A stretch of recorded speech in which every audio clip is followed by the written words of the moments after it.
kept hearing really like people I look up to and people that have done things that I think are just amazing with their lives and have created some great things within either their organization or within the stuff that we do, like fitness and health. And they all talk about getting your exercise in first thing in the morning, getting a good sweat in.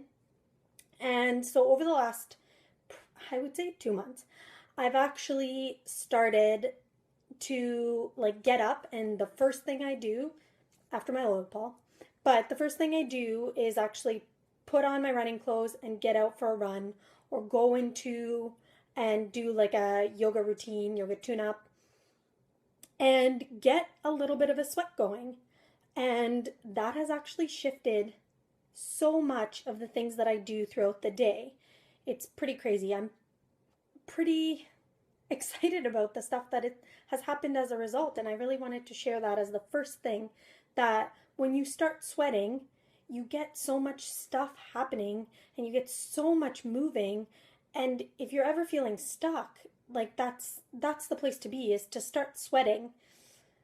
Lord knows I don't always want to get up at 7 a.m. and go for a run, but I do. And it, like, by the end of the run, I feel energized and excited and radiant, and like I can put out just magic into the world.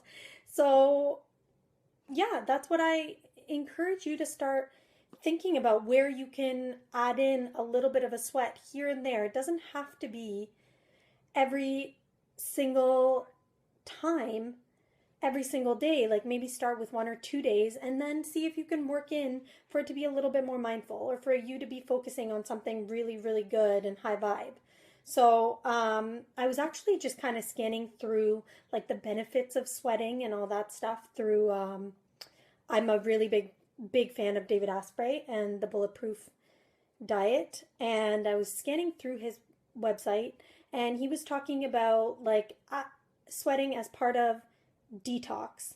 Now I know that there's like a huge debate happening in the world of whether or not you detox when you sweat and blah blah blah, but he talks about actually the breakdown of the fatty tissue, and that actually releases some of the toxins, because we do hold toxins in our fatty tissue, and you need to be able to detox those properly afterwards. You don't want to, he explains, just have them circling throughout your body, not knowing where to go, because then you're actually holding on to those toxins. But if you have the ability to go sweat, you can actually help yourself, because then that increases circulation and goes to your kidneys and your liver, which is awesome.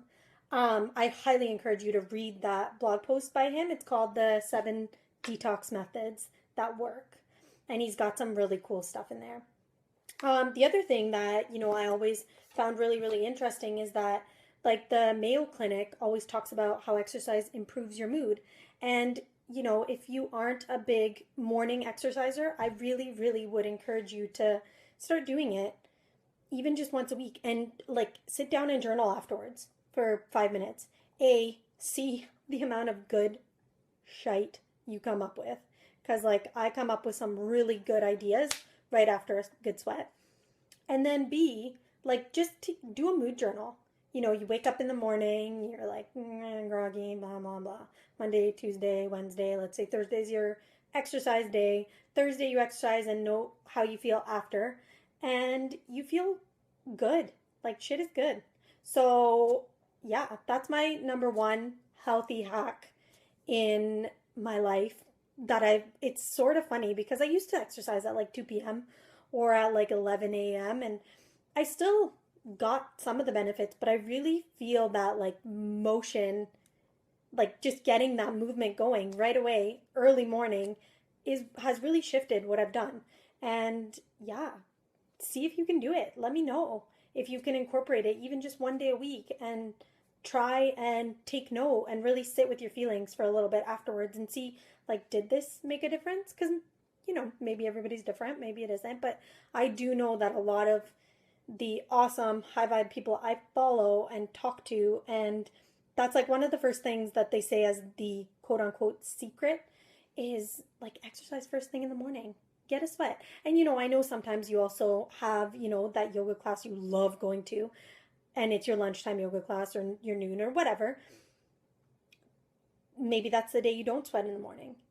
Or maybe you do 2 sweats. Who knows? See what works for you. Yeah? All right.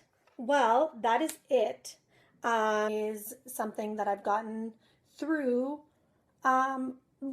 just teaching yoga in general.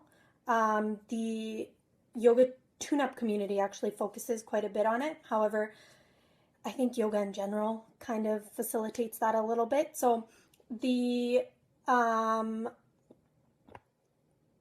conversation that we're having today is about resilience. And I actually was doing a bit of an exercise that I was talking and trying to talk myself through, like, why I do this. Why am I doing the videos? Why am I living the way that I do? Why am I sharing the things that I do? Why?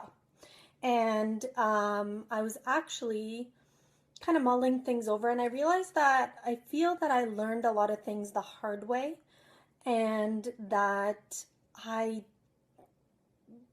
desperately wish somebody would have told me better things and things differently.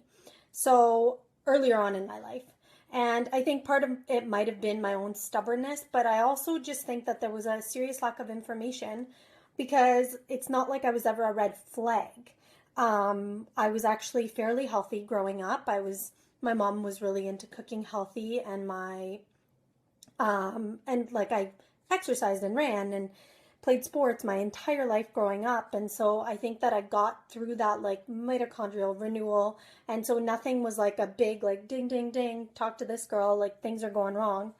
And in a certain extent, I'm lucky, because I never had to, like, I never had to go through, like, a serious illness or a serious struggle to get to where I am. But I did have things that I had to go through. And if I could help people that are already a little bit more active, or know that they should be exercising or doing whatever, and help them step that game up just a little bit, it actually makes a huge difference once you get a little bit more in tune with your body. So a big portion of that is building resilience. So can you be up when you're up and down when you're down? So a big red flag for people is if they can't sleep at night. That usually means the downregulation portion of what it is of your day, and your sympathetic and parasympathetic nervous system is not quite where it should be.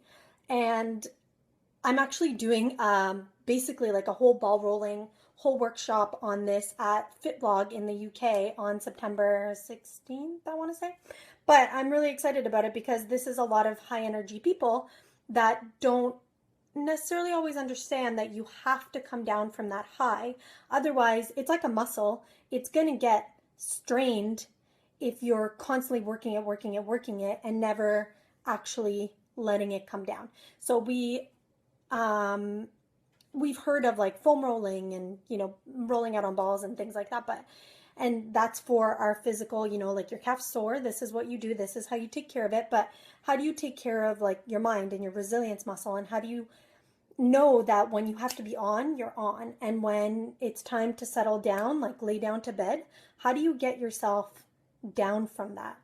And that's really what I'm focusing my talk on at FitBlog and here today. So big thing is working with your breath, and this is where yoga is super helpful. Whatever form of yoga that you do, they encourage Shavasana at the end of the class. And a lot of the time you will have the teacher cue your breathing. It's not just like, oh, lay down and fall asleep. Or at least, hopefully, a teacher cues a lot of your breathing. And what that does is, A, brings attention to it. And yes, we all breathe all the time. I actually teach a bunch of, like, 85-year-old ladies. They're super sweet. And one of them, every single week when we do work on breathing, talks about how, well, it's so strange to me that we have to do this, because I've been doing it for 85 years and I'm still alive. And that's absolutely true. However, if you never get the full capacity of your lungs, and you're never able to control your breath, a lot of things can go wrong down the road. And I mean, for them, obviously, they've lived 85 years, so they're doing pretty well, but it doesn't hurt to feel a little better in your body. And she admits every time after class, she's like, I feel really good when I do these things. I just still don't understand. But yeah, and we are actually, two girlfriends of mine and I are teaming up to do a workshop in Toronto, and they will be doing the business side of things because it's not my forte. But I will actually be teaching new entrepreneurs how to downregulate and how to, when you get in that stressed, anxiety induced state, how do you help yourself come down from it? And that's where this fits in. So, yeah, like releasing a muscle, releasing your super hold tight on your brain and on your breathing, sometimes can be very empowering and can actually facilitate a lot more than you would think. So, big thing for downregulation and upregulation is your breath, as I mentioned. And the thing to remember, upregulating is your inhale. So even if you take a few seconds and you just take a few deep breaths in, and even when you think about people that are having, very high chest, like breathing, and that's the upregulating. They're getting very, very excited, and that actually speeds up your heart rate. So the opposite of that is to have you come down from that and make your exhales longer than your inhales, because as you exhale, if you get really in tune with if you do this tonight, maybe when you go to sleep and you put your hand over your heart and you just listen, like feel yourself breathe and listen and feel your heartbeat go. Actually, as you exhale, your heartbeat slows right down, which is super cool. Yeah, and I mean, you can find research on why this all works so much, but I find that so many athletes talk about how, and I mean, Kelly Starrett from Mobility Watt is really big on talking about how users are so, how like people are so, athletes in particular, there's so many that are so proud of themselves about like when they come home from a game, they're just like up here. There's a guy, he always talks about in podcasts, I want to say he's a rugby player. I don't remember. But he always talks about how when he comes home from a game, he like cranks a bunch of Red Bull because he can't sleep and he video games for the rest of the night. And Kelly was like, red flag. Like your body can't downregulate. And so, yeah, focus on your breathing. That's the big tip. When you go to bed tonight, put your hand over your chest, feel your heartbeat, and then as you inhale, see how much it speeds up, and then as you exhale, feel it slow down, and incorporate that into potentially maybe after you do a workout. I know Tuesday, I was talking about upregulating, so I was talking about getting out there and going for a run and doing all that stuff. So maybe when you come back from that run, you take the extra minute to lengthen your exhale, because you might be, if you are, went pretty hard, you might be breathing pretty, right? Because you're trying to get all that air in. So yeah. The other cool fact is if you breathe through your mouth, you actually don't access, now I don't remember the exact amount. I read an article on this the other day, but basically you don't access like the lower, I want to say 60% of your lungs, which is pretty crazy that you never get that stale air out if you don't breathe in through your nose. So something to work on, breathing. I know it's silly to think to work on breathing, but that actually helps you build resilience in and out of being able to, when you want to get stuff done, you get stuff done, you get in there. And then when you want to slow yourself down and you want to get out of it, you can use your breath to fuel both. Yeah? Awesome. So that's all I have for the second health hack we have going on here. And yeah, I'm super excited to share these because, like I said in the beginning, I think I learned a lot of things the hard way. So I had a plan, and then this morning it's really, really, really gross out here in Kitchener-Waterloo, like downpour torrential rain. And I had talked about, as the first healthy hack, to move your body every day, every single morning. And so I had like written in my calendar, I'm going to go for a run. That was the plan. That was what I was going to do. And I woke up this morning and I was just like, ugh, God, it's awful out. I don't want to leave the house. I don't want to do any of this. This doesn't happen as often as it used to anymore because I do have systems and strategies in place that I make sure I get out before my like excuse brain kicks in. But two of the big things that I do, and I do this every single day, every single morning, but I really kind of implemented them this morning and realized like, whoa, on days that like you're really, really off, they actually help a lot. So in the last video, I had talked about downregulation and how we need that to be able to come down for our body to rest and digest. However, we also need to know that we need a way to step things up too when we need to, like this morning, for example, when I needed to step it up for my run. And your breath is another key tool. It can it's like got dual function. So it can do both, which is kind of fun. Yeah.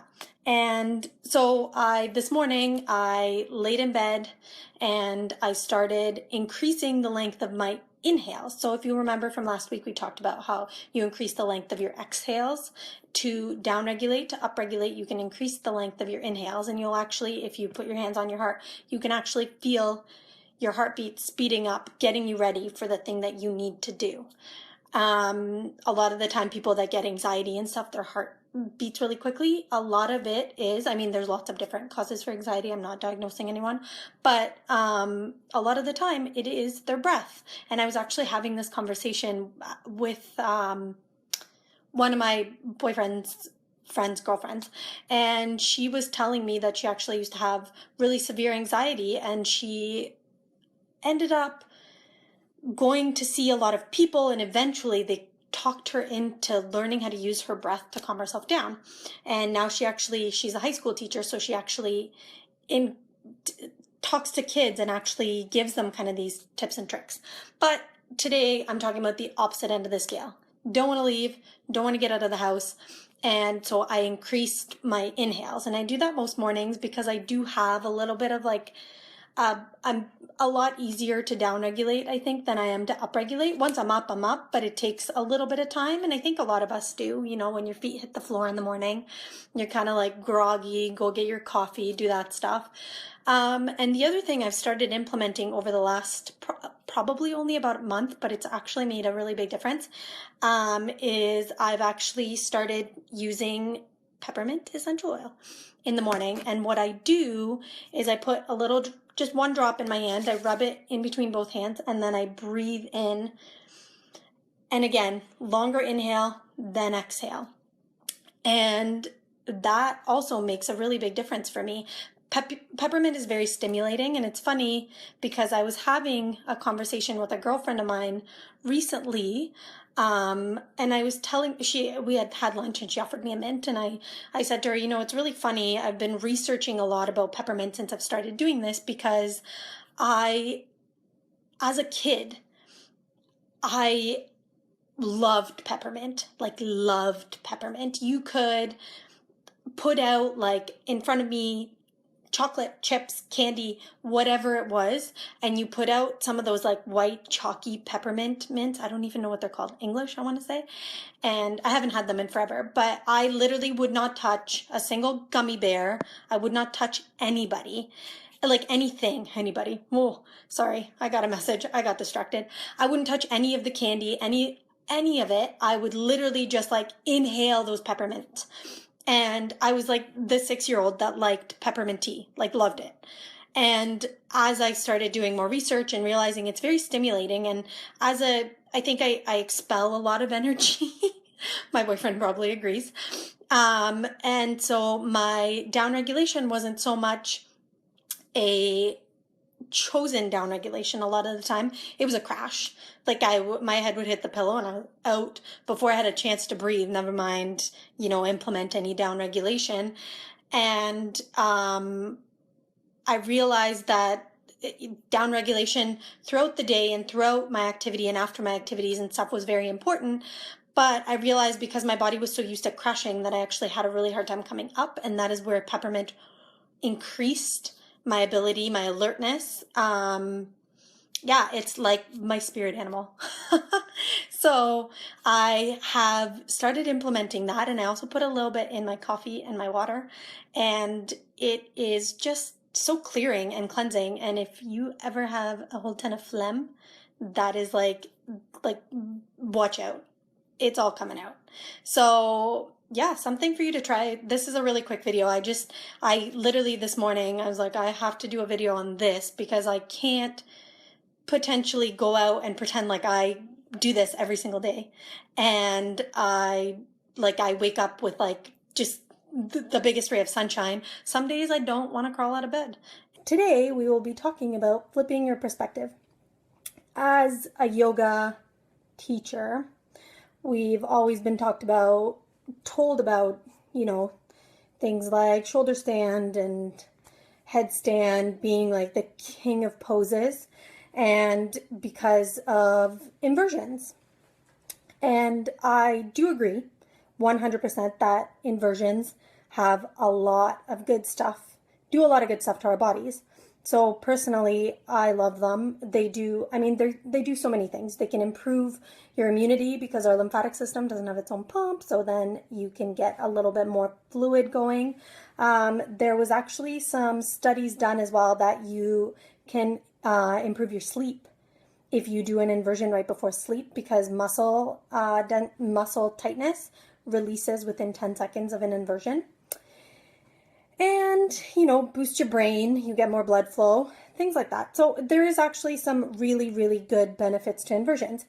Now, the difference being that what do you consider an inversion?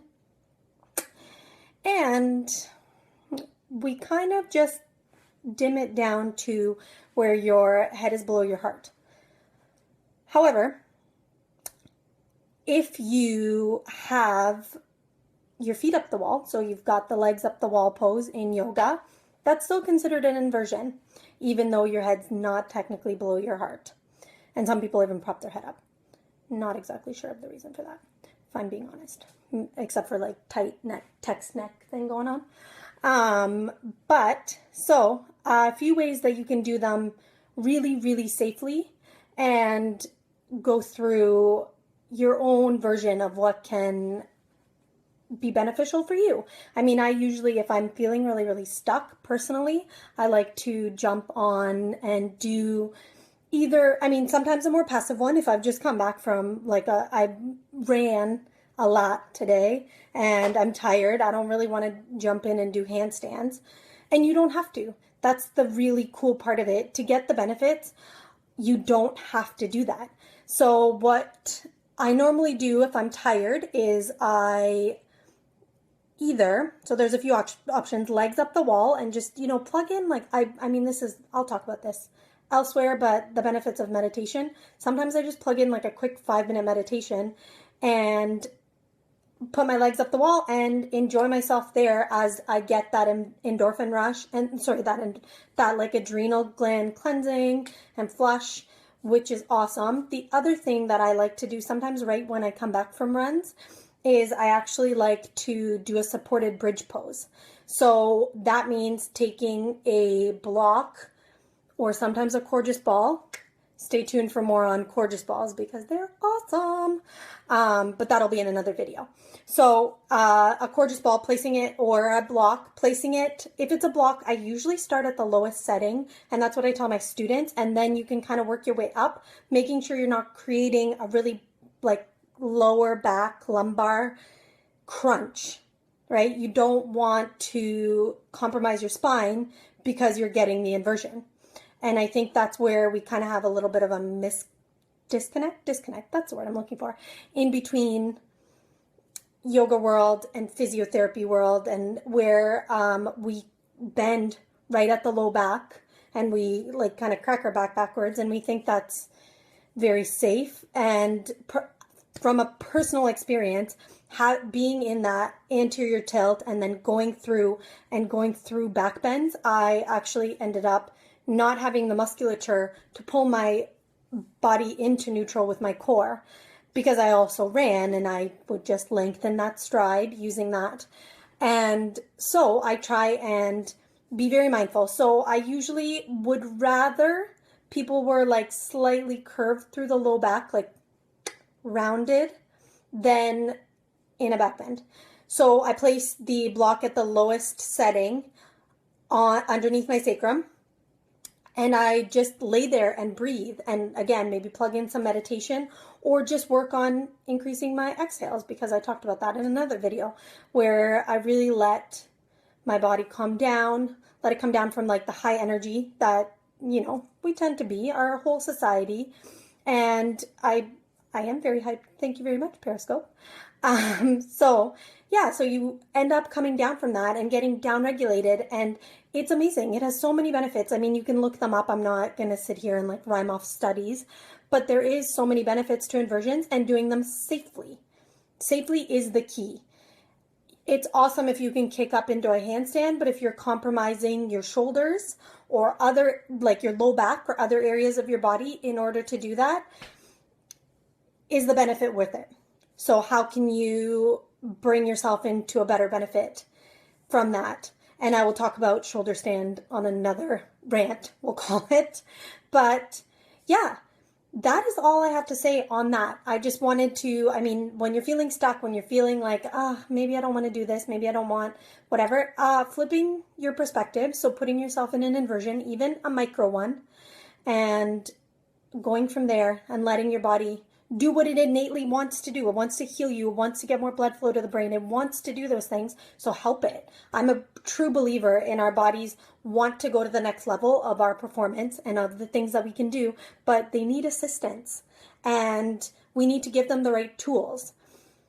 So that's what these are. An inversion is a tool. As much as it might not be something physical, it's a tool to help your body go further into things later, right? Like it might not be something that's going to help you like right this second, but it's going to help eventually down the road.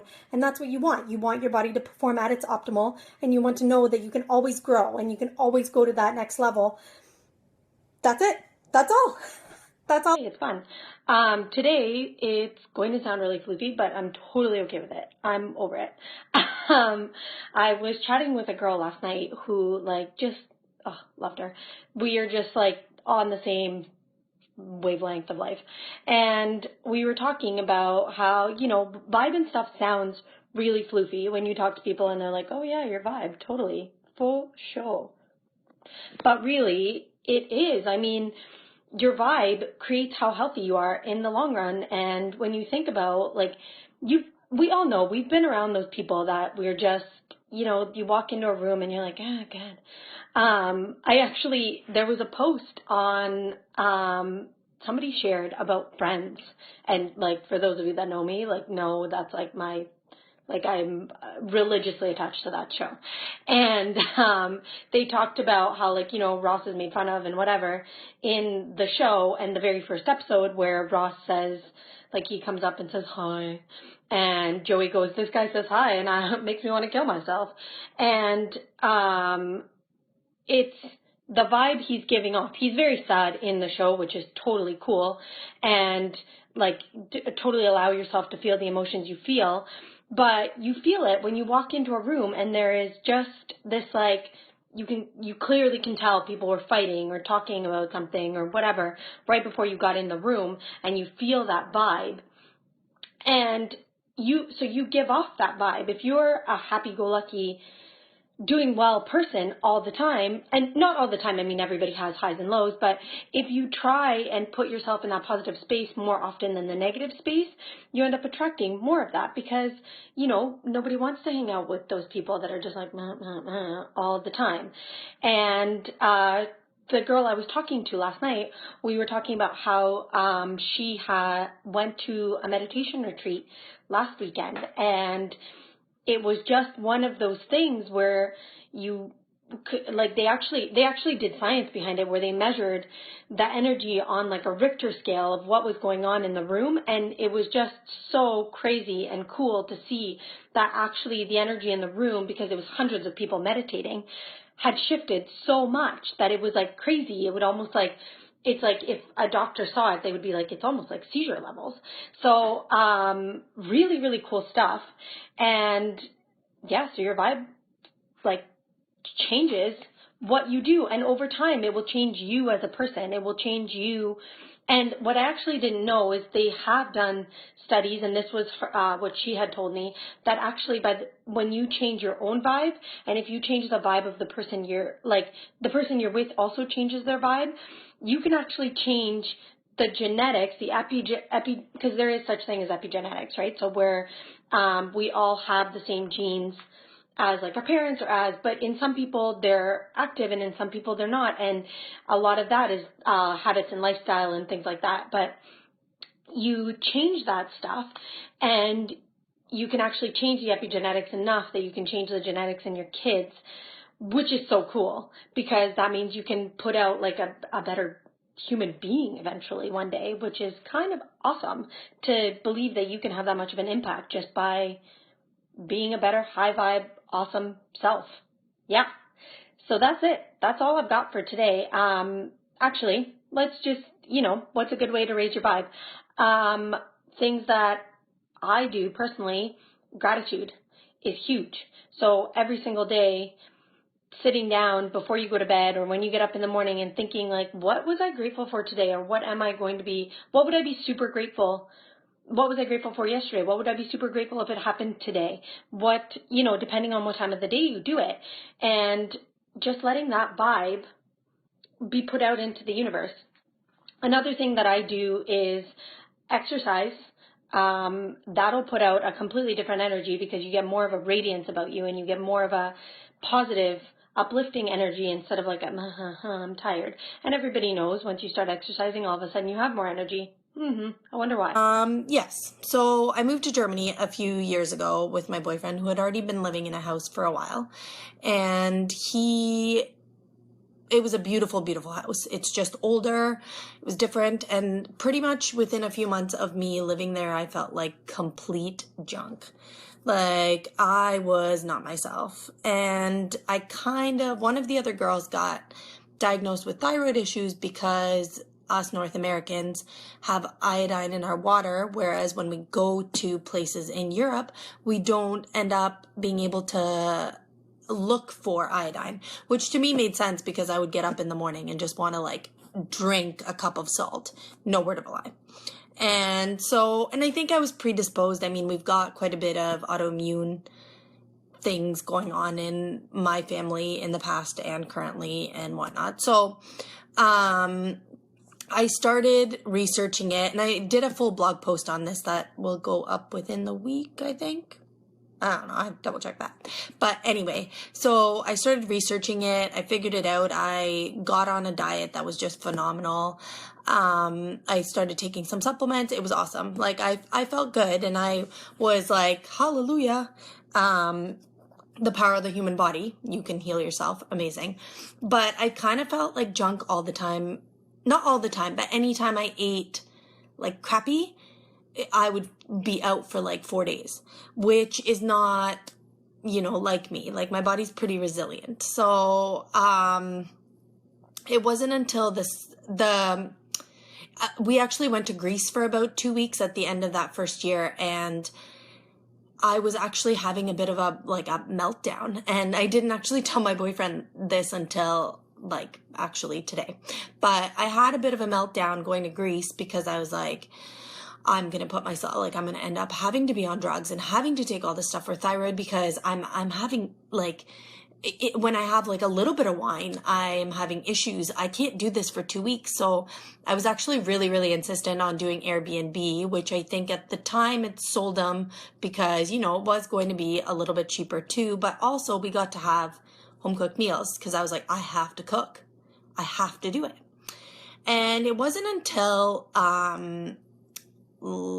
this week that I was watching. So we went on this Greece trip and I actually felt really good most of the time. And I kind of just attributed it to I'm sleeping longer and I'm sleeping more sound and I'm in the water a lot because I think I'm drawn to salt water and just fresh water quite a bit. So I was like, you know what? I'm relaxing. Things are good. This is why this is happening.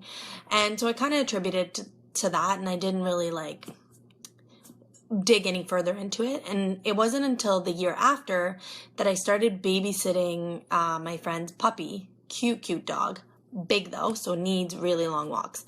And when we would go on walks, the both of us just like needed to hack up a ton of junk. It was gross. Like for him, it was like he would have this like spit vial hanging to the floor, like the same way that, like if you've ever watched Big Daddy, no. Yeah, the one with Adam Sandler, where the kid thinks it's funny to like drag his spit to the ground and bring it back up. Like this is what this dog had. And I just had like the stuff that looked like it was made of flubber coming out. And I was like, is this maybe my environment? Like what is happening? And so I just started diffusing some things in the air, some On Guard, which is like the doTERRA immune blend and stuff like that. And I started feeling better. So I didn't really think anything of it. Didn't really like look into it past that. I was like, you know what? I'm feeling good. I can go on walks and I don't hack up a lung and like nasty green stuff. Perfect. Didn't really think about it. I just kind of thought it was like the missing piece. Perfect. This is what I'm doing.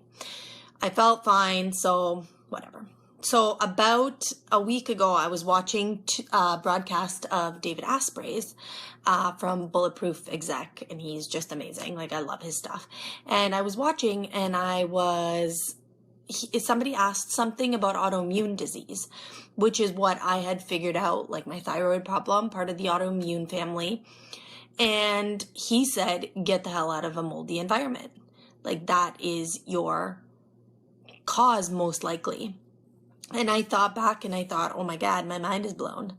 Like the reason that the oils worked was because they were purifying the air, but I never thought that like mold, I had said to my boyfriend at the time when it happened, I said, I think this place is fire damaged because, there was a fire there the year before I moved over the summer. And, I was pretty convinced it was fire damaged, but I mean, what's the worst you could do? And so, but really it was probably a combination of fire and mold, or maybe just mold. And I ended up feeling so much better through figuring something out, but I didn't know the why behind it. So it didn't really interest me and it didn't really click until like a week ago. Mind blown. But my body knew better. My body knew how to take care of itself. Like I knew in the mornings when I got up, when I had thyroid issues, that I wanted to drink a cup of salt because I was missing my iodine. So the whole point of this message is to listen to your body. Like just pay attention to what it's telling you, because we do so much to like mute its signals. It is telling you things for a reason. So do your best to listen, connect in. And a really good way to do that is by trying to eliminate all the noise. You know, I work with a lot of women who I end up helping them eliminate a lot of toxins from their bodies and their homes. And it's amazing how good you feel when you don't feel weighed down by